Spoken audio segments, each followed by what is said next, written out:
Hi, I'm Pete, and welcome to Just a Few Acres Farm. The weather's getting cooler. I'm thinking about winter and loading out bales in the barn to the cattle. This winter I'm going to be using the Farmall 504 tractor to do that. And I'm getting it ready in this video. In a couple previous videos I did some work on the tractor and explained problems with the hydraulics. And in this video, I'm going to go through the whole loader section of the tractor, the whole hydraulic section of the tractor, redo all that, eliminate all the leaks, take care of those old sticky valves, put a joystick valve on it that works so much easier for loader work, get it all ready, make it pretty, paint the loader. So stay tuned. It's a long video, but I got a lot of work to do. Step one, there's always a step one, isn't there? Begin at the beginning. These stands will hold the loader up while I pull the tractor out from underneath it.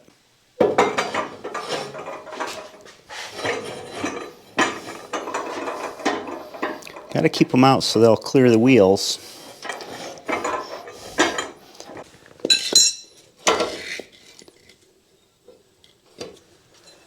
These stands have threaded rods going up in them so you can adjust the height, raise it up to get it over the front axle.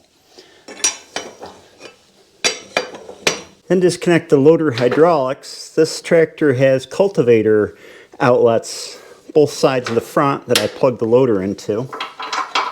The loader is hooked to the tractor on both sides here, so this is just an angle that comes out from the mount, and then there's an angle on the loader that needs to be unbolted. And then up front there's no bolts. There's a half moon shaped receiver and then a pipe on the front of the tractor so that the loader, when it's back, it's locked on.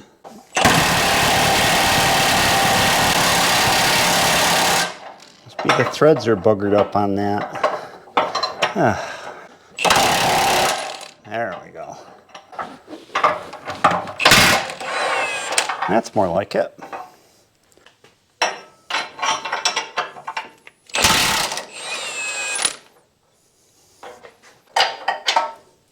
The last bolt's bound a little bit, so the loader needs to be raised to loosen it up.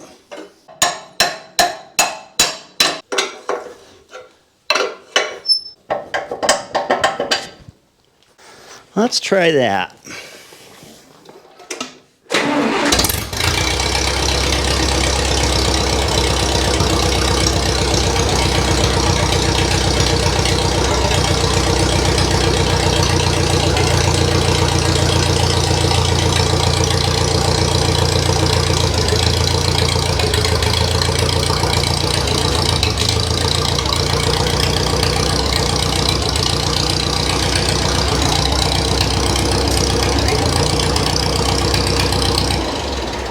And then I have to raise this up so it'll clear the front axle by working the stands up.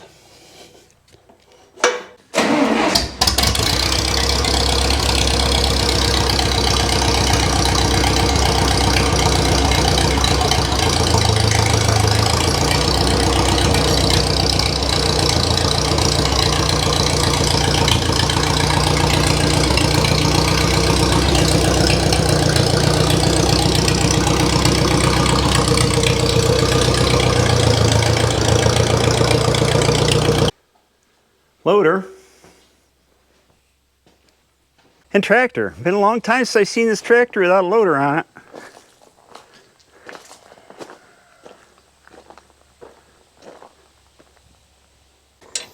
I'm going to remove and paint the brackets with the loader.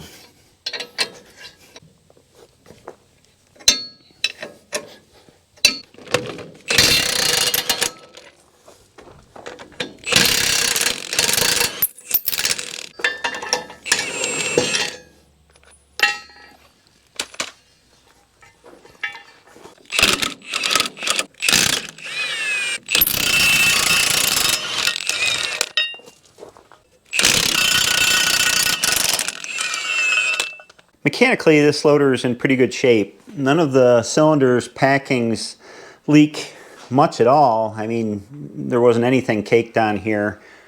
The paint is chalky. it's weathered, and you got to get that chalk off before you repaint or you won't get good adhesion. And then there's some rusty spots. These were modifications my dad and I made to brace the loader and the arms on the back there where it mounts. And so I've got all kinds of prep work to do.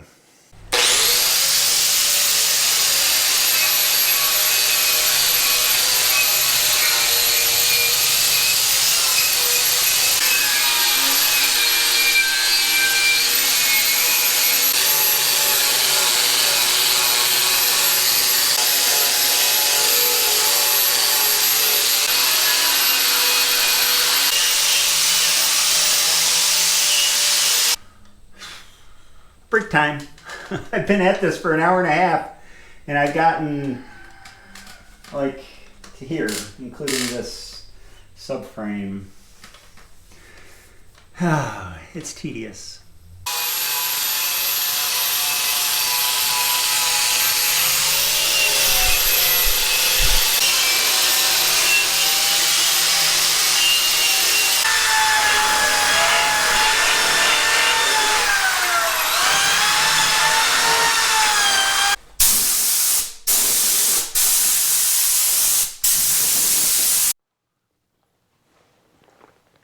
Last night I finished cleaning everything off and put the rust converter on the bare metal parts. I got all the chalk off the paint and most of the dirt that was left on it. Here's where this was bare metal. And this tube reinforcement we added, I debated whether to unclip these lines, but I think I can get around them well enough without taking everything apart. Of course, the question is always, how far do you go? I have to stop myself, or pretty soon I'll have everything in pieces on the floor. This is wax and grease remover. I'm just wiping it down with this to get any remaining grime off. I'm painting this loader with Van Sickle tractor equipment enamel, International Off-White number 47171. I've never used Van Sickle paint before. It had a bad reputation as not being a lasting paint, but I've heard better things lately. I wanted to get the Magic brand, which is Tractor Supply's house brand, but they didn't have it in gallons, and I couldn't seem to order it in a gallon, so we're going to give this a try. I'm using a small edging brush first to do the intricate areas. I guess I decided to just stick with the detail brush because there's so many areas that require it. I think it's going to rain today. Let me show you what I've been up to. 3 days have passed. I put 2 coats of the Van Sickle paint on this, it being white and covering dark colors. 2 coats probably would have been required of most any paint. What do I think of the Van Sickle paint?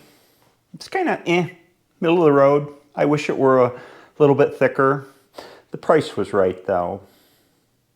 I always debate when I'm in the middle of a job like this whether to take it all apart and clean up the pieces separately and paint them separately and put it back together. In that case, I probably would have sprayed it. You balance the time of one versus the other. It just felt right to brush paint this. I might have saved a little time spraying it. I don't know. That's the way it went. I think it came out pretty nice. It feels smooth and glossy. Looks glossy.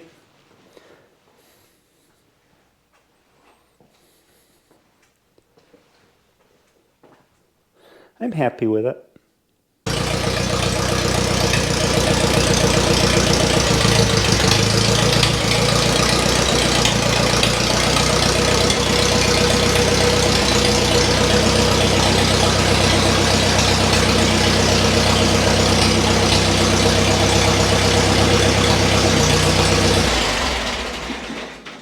I left the tractor a little back from the loader here so I can get in here and work. All my parts are here, my joystick valve, my Power Beyond plate, O-rings. I'll have to have hoses made at the ag store down the road when I know the lengths. But I'm going to do some reconfiguration in here, and so let me bring you in and show you. Originally this tractor had cultivator hydraulic outlets amidships here.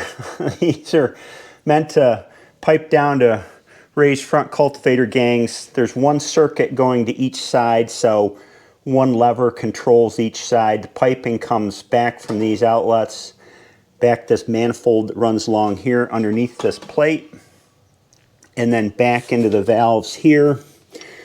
And it gets real goofy under here with all the piping and the banjo fittings. These banjo fittings are stacked two, one on top of the other, because this first valve on the left also powers a remote that goes back for rear trailing implements or cultivators. There's no second remote going to the back. That one just goes to the front. In order to get at this manifold, I'm going to take this plate off, I got to remove the springs that go to the brakes. Oh, you want to be that way, huh? There we go. And this doohickey, this linkage, which is the brake lock, you pull up on it and it'll lock the brakes.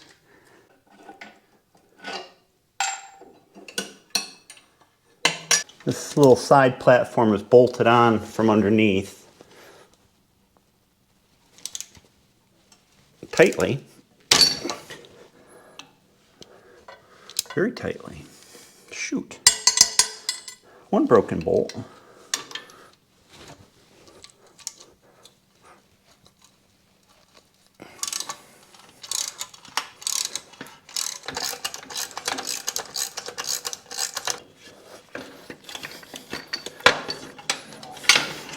There we go. And then there's some brackets on the lines.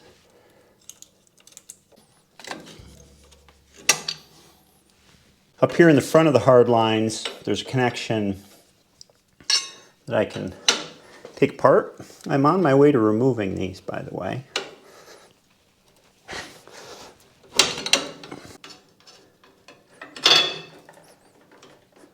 There we go, that's one end. Now for this mess of banjo fittings, which aren't the easiest to get a wrench on. They're very short bolts, short bolt heads.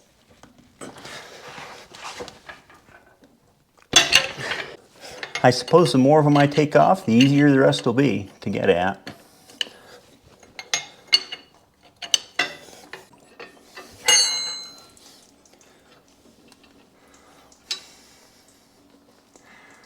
It's a banjo bolt. It's hollow.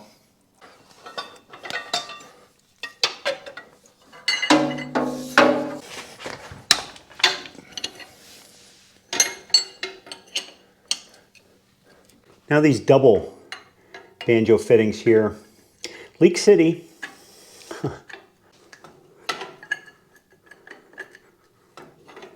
This could be a long banjo bolt.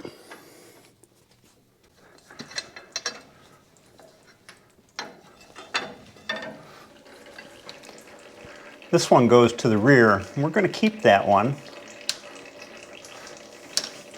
But this banjo bolt will have to be swapped, if I can even get it out. I guess it's not going to come out until the rear one, but it's a double. Never seen one of those before. Last one.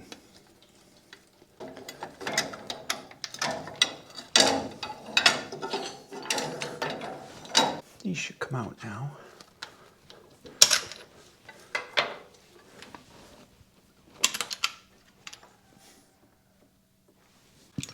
Next, my cup holder.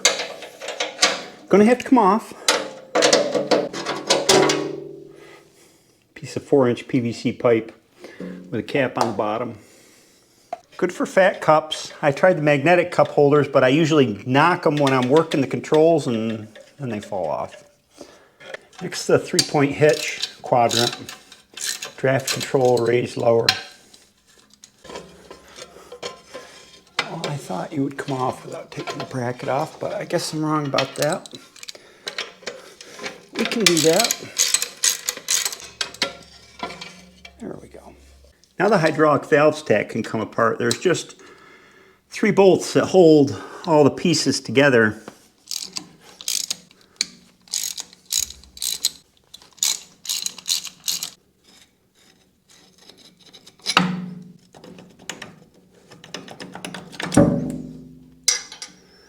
We have the blank cover. On some tractors you won't have this piece. It'll just be an N-type valve that has got its own built-in end cover on it. This is valve number 2, I guess you would say. And valve number 1.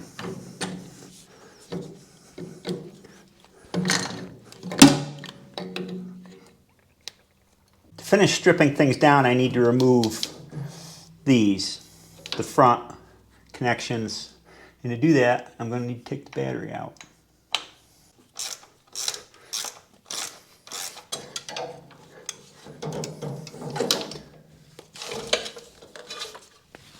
These hydraulic couplers are connected to blocks back here, which in turn connect to the tubing, and I can't get a wrench on them. What I can do though is unbolt the block and take it loose and pull it out a little bit to get them off. Everything runs through here. It makes it kind of difficult. Oh. There, now I got room to get on it with a wrench.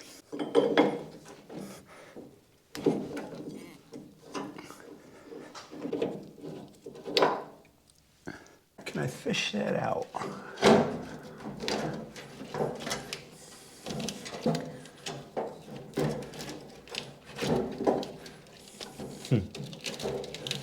You gotta come around here. Wires.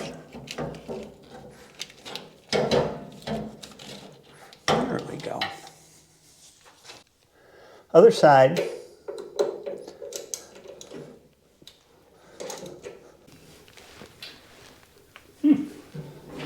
Both bolts are out.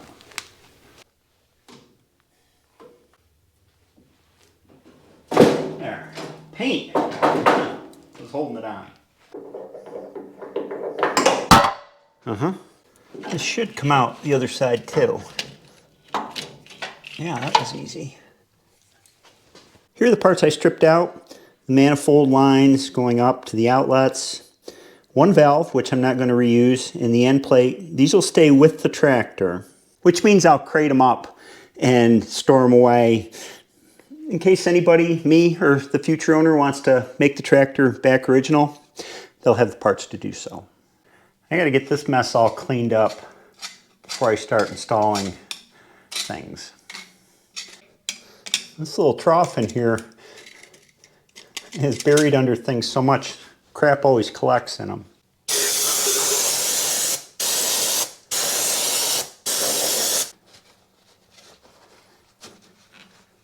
I think I might have found the source of my leakage. When I was cleaning this up, I noticed there was this real crusty, hard buildup just on the top half here of the plate. And I think it was baked in oil and dirt that had sifted down between the plates over time and kind of started to jack them apart. And I took a green Scotch-Brite and I cleaned this all up, and I think that'll help the O-rings seal better. The same thing had happened to the mating surfaces on the valves. Up toward the top here, they had that buildup on them, so I did the same thing. Here's the Power Beyond plate that I bought to power the joystick valve, so it's got a supply and return port. In the side of it, it just stacks straight onto the end of the valve stack. It's machined for O-rings here to seal it. It's an inch thick steel. It looks to me like it would be a fairly easy thing to make if you're set up for machine work, and probably that's why there's quite a few providers of them. I happened to get this one off eBay. It was the best deal. It came with O-rings, and I'm going to grease them up to hold them in place. Stick them in there. There's 3 of them per stack plate. And since this is bare steel, I'm just going to wipe it down with a little bit of oil here. help prevent corrosion down the road. This just goes on this, like this, and then you have the bolts that hold the stack together. Flip this whole thing over. We've got the same arrangement on this old valve, and I happen to have a stock of O-rings that fit these. These are 90 durometer O-rings. They're substantially harder than the generic O-rings you might buy, so you want to make sure to use the right ones.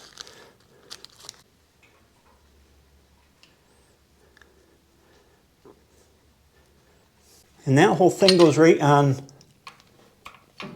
the mounting plate here.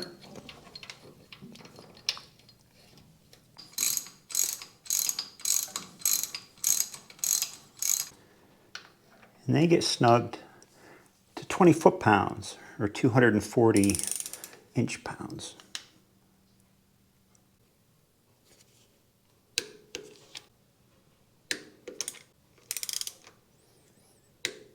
This valve that I reused actually was the second one out because I found I had better action out of this one than the first one. So I have a 3-position instead of 4-position valve. I don't really need float for a rear implement anyway. And the reason I didn't put them both back on was, number one, because there was more leak issues the more you put on, and I had problems. The other problem is that if you put 2 valves in here, the plate won't fit.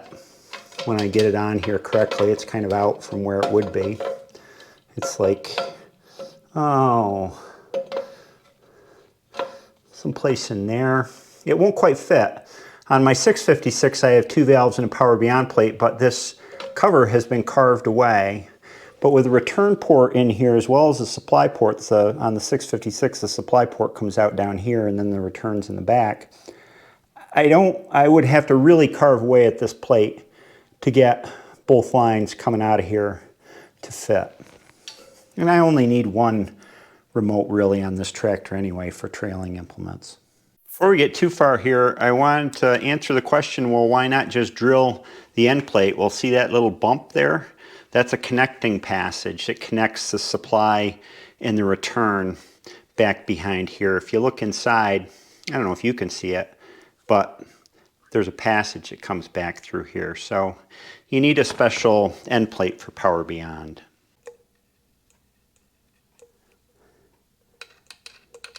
These banjo bolts are the same deal. They are 90 durometer O-rings. International often called them on these old tractors, the older ones. They didn't specify the exact durometer rating, they just called them Duro O-rings, which were the harder kind. Nuts, I got a problem here.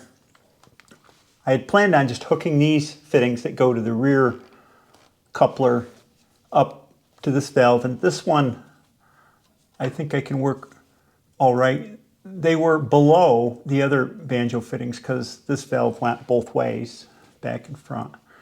So this one I could get to work, but this one's got this hard line that comes off the back of it, and it hits this right here.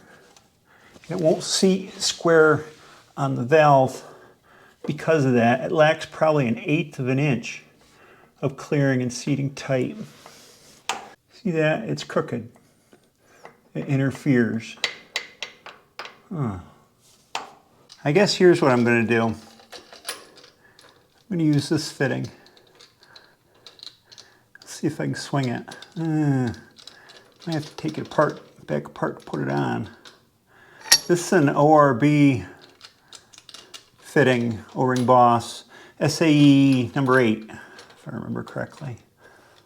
If I do that, this is a female pipe thread fitting, 1/2-inch pipe thread. I can just get some plain Jane 1/2-inch pipe thread, 1/2-inch hydraulic hose going back to the rear remotes.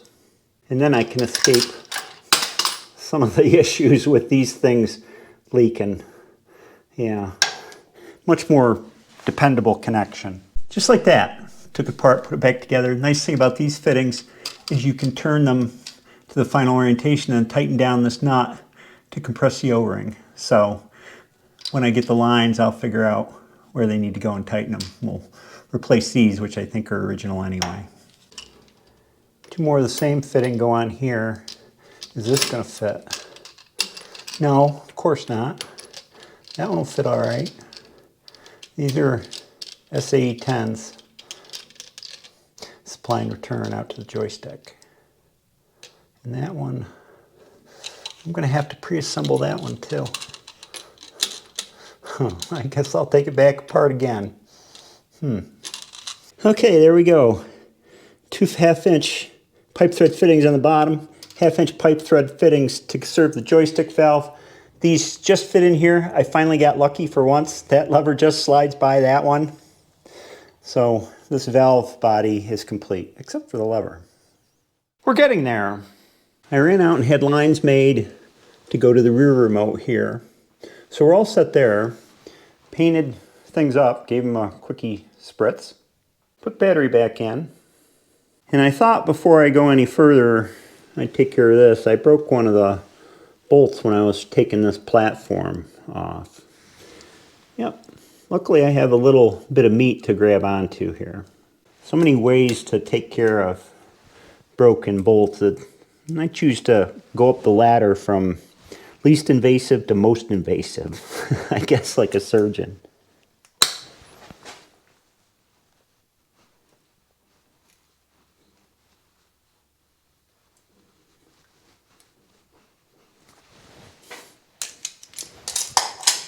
Nope. Before the shank gets buggered up too much by the vice grips, we'll put some heat on it.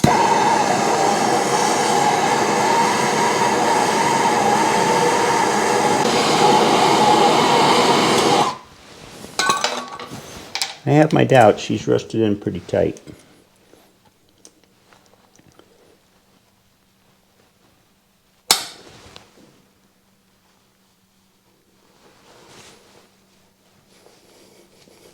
Well, guess I was wrong about that.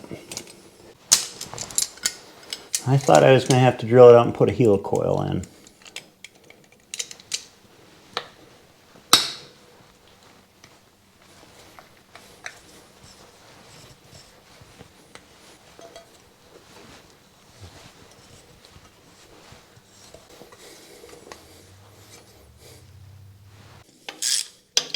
All these are pretty rusty, so I'll chase them out. Plate goes back on. Whoops, I lost you.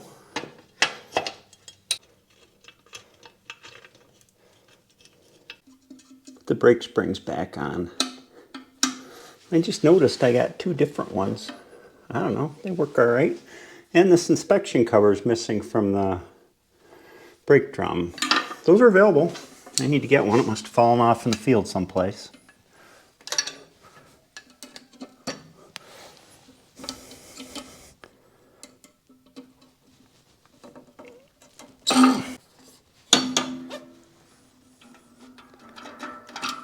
This is my joystick valve. It's a 2-spool valve, and the joystick goes up here, and it works both valves just with a joystick instead of pulling one lever or the other. This is a Prince valve.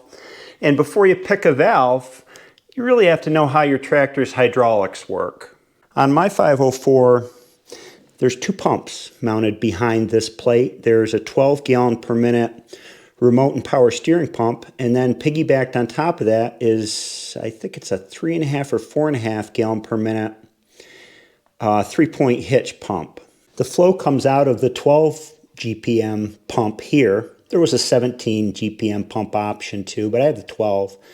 It comes out here, up this big line, and into a flow divider valve, which divides it and puts priority to the power steering up to the power assist pump up here, the hand pump. And then the other outlet goes over and under the deck. That was a steel line originally, but I had to replace it, it was leaking. And comes over to here. And this is where it feeds into this hydraulic block here and supplies the remotes, and will supply my joystick valve through here. So unlike the Farmall 856 that I was working on last winter, steering and remote hydraulics are powered by the same pump. So steering takes priority. If you're steering the tractor while you're working the hydraulics, you're going to get slower action because it's dividing the flow of the pump between the two. On the other hand, the 3-point hitch has its own hydraulic pump, so that will operate at the same speed. Say you're plowing along in the field and you really need that hitch to react when you hit a load, then the steering won't be compromised, or nothing else will be. Used to be very important. And just as an aside, this tractor is the first tractor with an American-designed 3-point hitch on it with draft sensing. So that International kind of reverse engineered the draft sensing mechanism, which works off the top link on the hitch instead of down below on the lower arms like on the later tractors. It's completely different than what came after. But Ferguson designed the Ford hitch, and of course he was an American. To pick hydraulic valves, you need to know at least the flow rating that you're going to have going through the valve. So mine is 12 gallons per minute coming off that pump. And you're going to need to know whether it's an open or a closed center hydraulic system. An open center hydraulic system is what I have, which means that the pump, the hydraulic pump, is pumping fluid around in a circuit all the time going through the valves. So when these valves aren't actuated, there's fluid going through it. And that system is characterized by continuous flow but intermittent pressure. The pressure only builds in the system when you put that fluid to work by actuating one of the valves, and it puts pressure in the hydraulic cylinder that you're working on the loader. It pressurizes the system. A closed center system does not have a continuous flow through the valve circuit. So when the valves aren't actuated and flow is stopped, then the pump either dumps pressure or it's a variable volume pump and it just pumps no fluid or less fluid. And so that system is characterized by intermittent flow and continuous pressure, opposite the open center system. All of the Farmalls that I've ever worked on up through the 56 series have open center systems. I have to locate where I want this thing and drill some holes to mount it. The joystick valve on the 656, which also has a 12 gallon per minute system, is a 14 gallon per minute Prince valve, same brand as this. But when I went looking for a valve for this tractor, they jumped from 10 gallons per minute up to 25 gallons per minute for some reason. So I got the 25 gallon per minute. Where do we want this?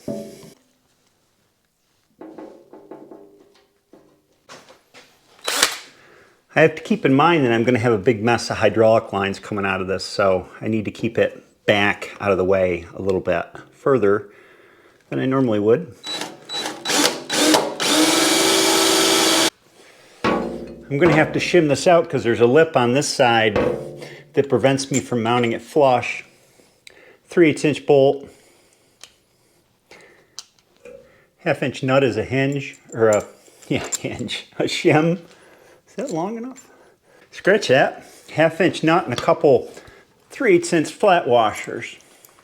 Gets me to where I need to be. Before I get too far here, I want to put the fittings on the inlet and outlet port that brings fluid in and out of the valve.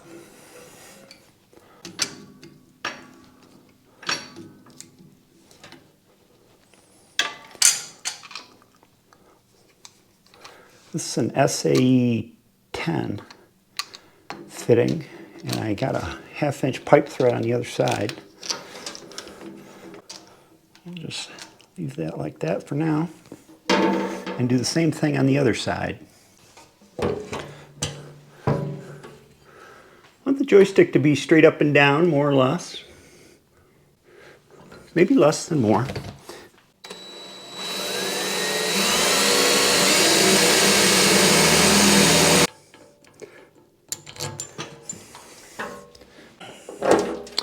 I could have made a template, but that's not so exciting. Here's a joystick. We want to make sure that it feels all right before we go any further. I would say so.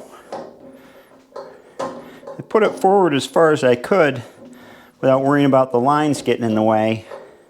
All this joystick does is when you push it forward and backward, it works this valve. So that would be raise and lower on the main loader arms. And then when you go side to side, it works this valve. which would be curl and uncurl the bucket. Or variations of both at the same time, which is nice. You can work everything around. So we have inlet and outlet. I'm not sure which is which yet. Don't need to know yet. And then we've got 4 ports here that go to the 4 hydraulic lines on the loader. And to those, I'm hooking SAE 8 fittings by 1/2 inch pipe thread on this end.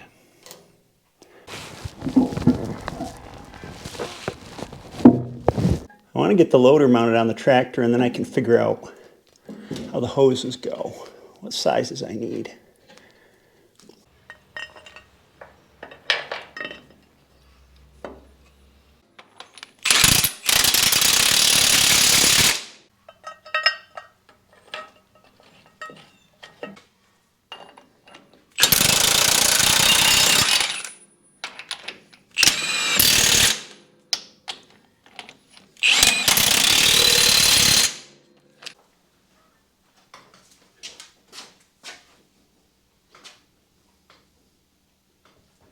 Now that I'm over the front axle, I can lower it down to where it needs to be.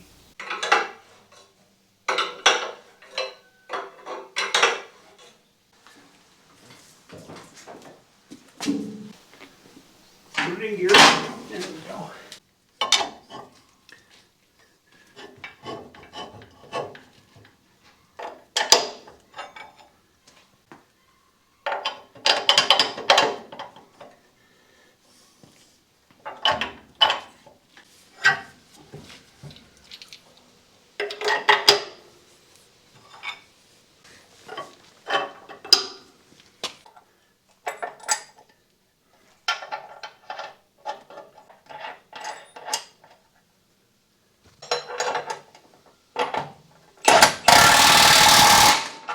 We're getting close to seeing how this all works. Why the heck did I hook up the near line first? That's goofy. This port in back is the in port to the block, so I'm hooking that to the out port of the joystick valve. And from the back side here, this is the in port of the joystick valve, and it's connected to the out port of the Power Beyond plate. Here we go, both hoses connected. They had crossed just because of the way the valve's oriented, and I wish I'd had this one made a little longer because I've got a tight curve in here, but I think it'll be all right. Now the hoses to the loader, they come off these hard lines, all 4 of them right here.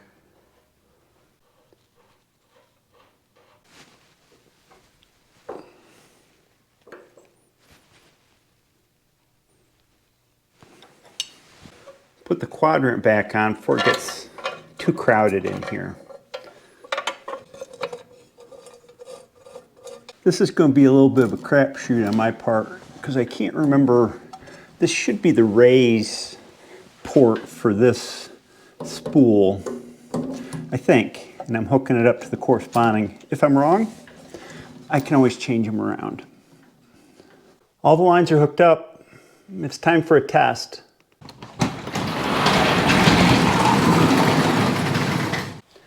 I'll start her up and see what goes kerflooey.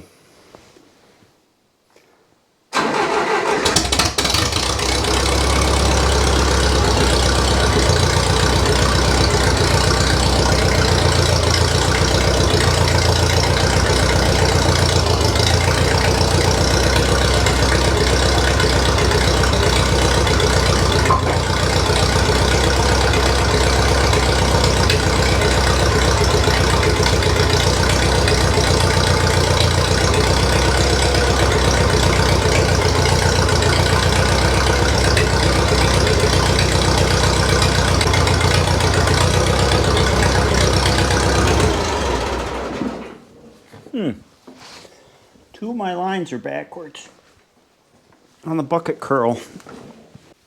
It's easier for me to swap them around up at the loader than back at the valve. Just easier to get at. So these top 2 pipes need to be reversed. Hoses reconfigured. We'll check for leaks.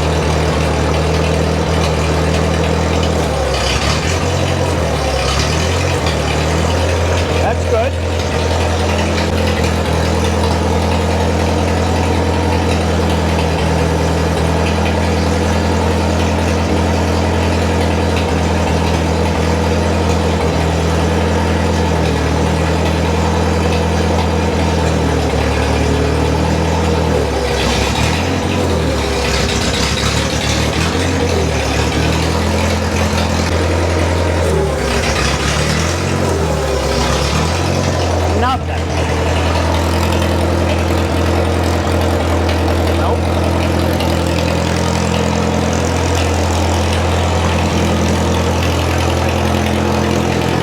Looks good.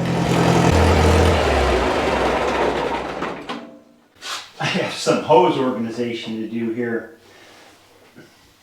They're a little bit long. Better to get them too long than too short, I guess. I have some giant zip ties that I found from another project. Pretty tidy. Down below the step, back around the axle, and up. Take this handle off so I can put the boot on the joystick.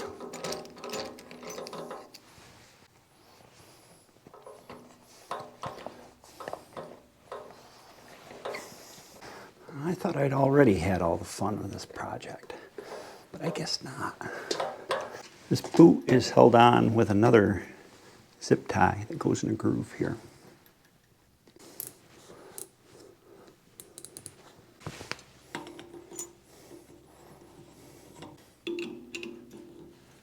I'm going to change the hydraulic transmission fluid. There are 3 spots to do it from on this tractor. One up front, and I usually start at the front because it's highest there. You'll get some fluid, some more fluid here, a little bit out of this sump, and then you'll get most of it out of the rear end where the casting dips down.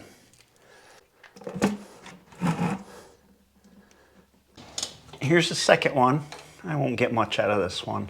It's a transmission sump, just like on the H's and M's. Milky. Here's the third one at the low point in the final drive housing.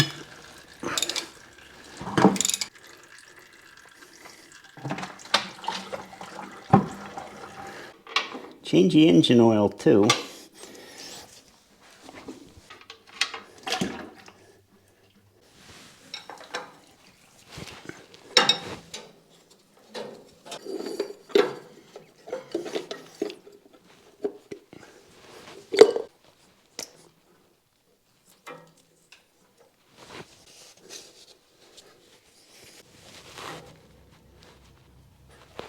Gasket. Wix 51172.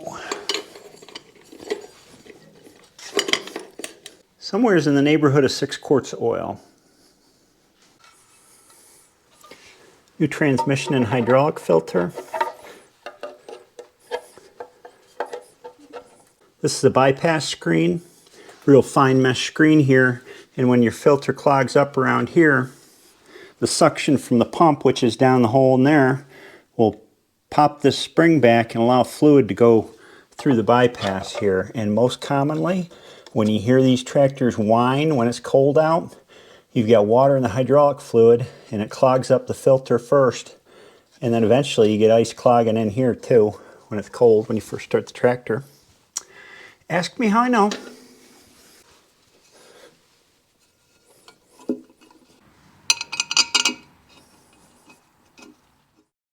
I let the hydraulic transmission fluid drip overnight. That's what I do. I leave the drains open and let it drip, and now we can put new in.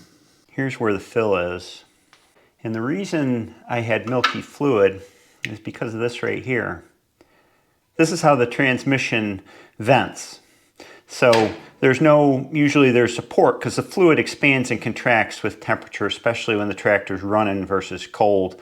And this isn't a hard connection under here. Air can come in and out in here. And when it rains, it gets in because this is not a watertight port. And there's probably some other areas here where a little bit of rain might get in. Funnel that. This tractor takes about 13 gallons of high tran. So on the milky fluid, I stored this tractor outside for years because I didn't have barn space for it before we rearranged and built the upper barn. And I had loads of problems with the hydraulics getting stiff in the winter from freezing up, like I showed at the filter from water in the system. Even if you store the tractor inside, you get air coming in and out with heating and cooling. And if the air is humid, it condenses in the case because the case is usually colder when the tractor's in storage. And so you're going to get water one way or the other. Once you get water in there, it takes multiple changes to get it out.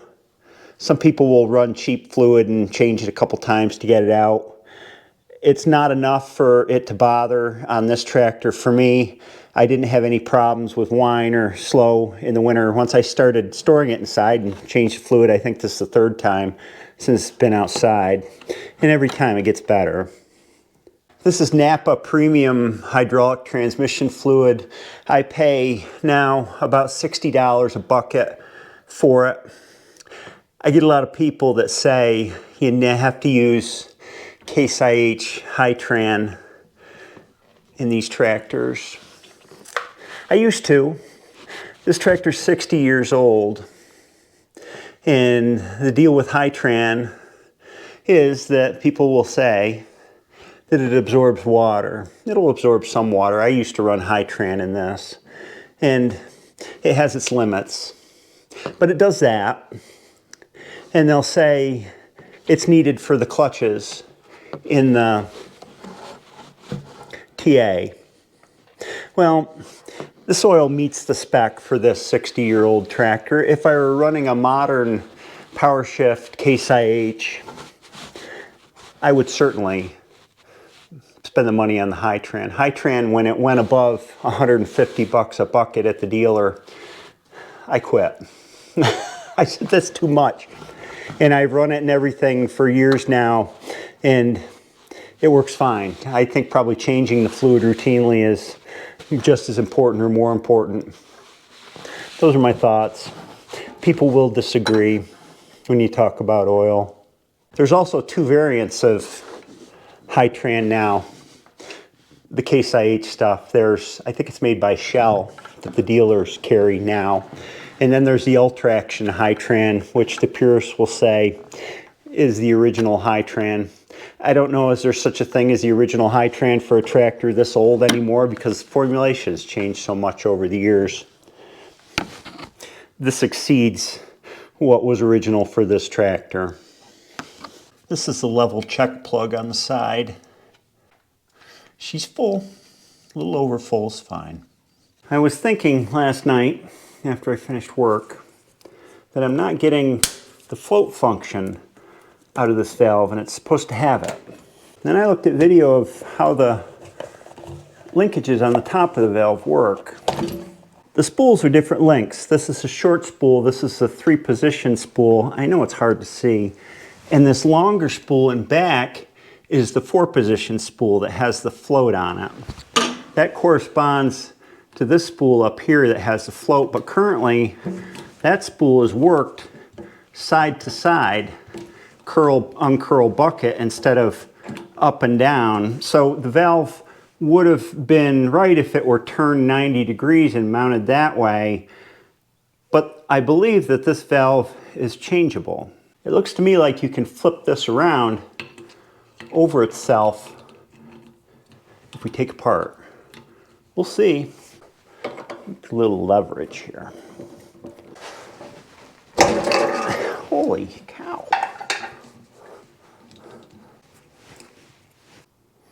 If we flip this over like that,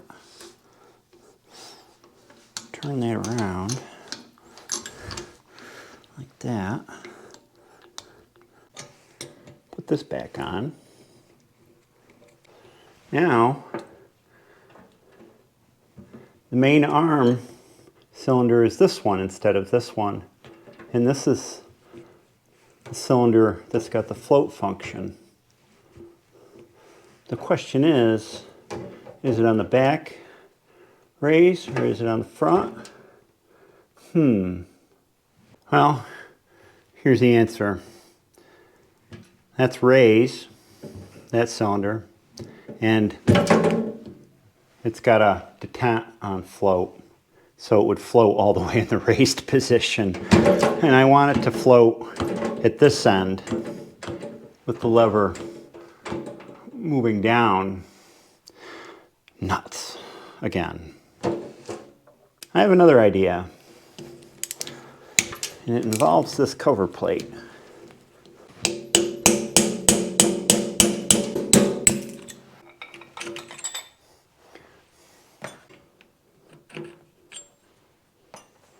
Now, if I turn this 180 degrees, I should get the opposite action out of the valves and have float be on the bottom end this way. It still doesn't work. Everything is reversed, but when you push the lever this way, it's still going to pull up on this valve, and I want it to push down on the valve when you go that way. And I just can't figure out how I would make it do that. I can't flip the valve around the whole thing. I've been scratching my head. There's absolutely no way. You want this to go this way down to float, because this is down, which pulls up on this, which pulls this spool up. There's no way I can reconfigure it so that when you push the lever this way, it pushes the spool down. The only way to do that is to take the whole valve and flip it 180 degrees so that the lever's working in the opposite direction. And I can't do that. I mean, the only thing I can't flip it here unless I built some kind of pocket for it out of metal and mounted it to that, or I put it over there, which I absolutely don't want to do. I guess I'm going to have to live with it the way it is and just not have a float. She's ready to go, only it bothers me that the loader looks a little plain. Let's fix that.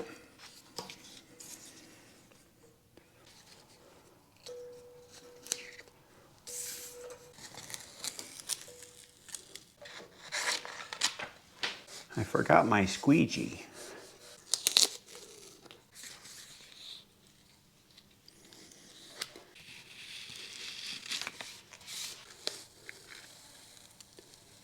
I am fibbing a little bit because this is not an international loader, but it just looks right on this tractor.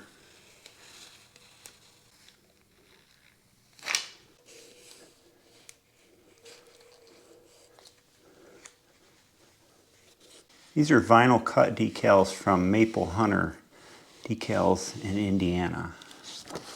And apparently, according to what I've read, vinyl decals can go on less cured paint than Mylar because vinyl will breathe a little bit. Mylar won't. That surprised me.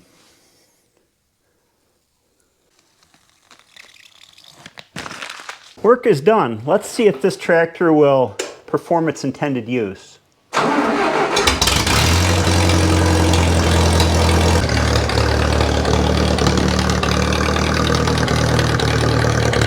She is a beauty. The loader changed the appearance of the whole tractor.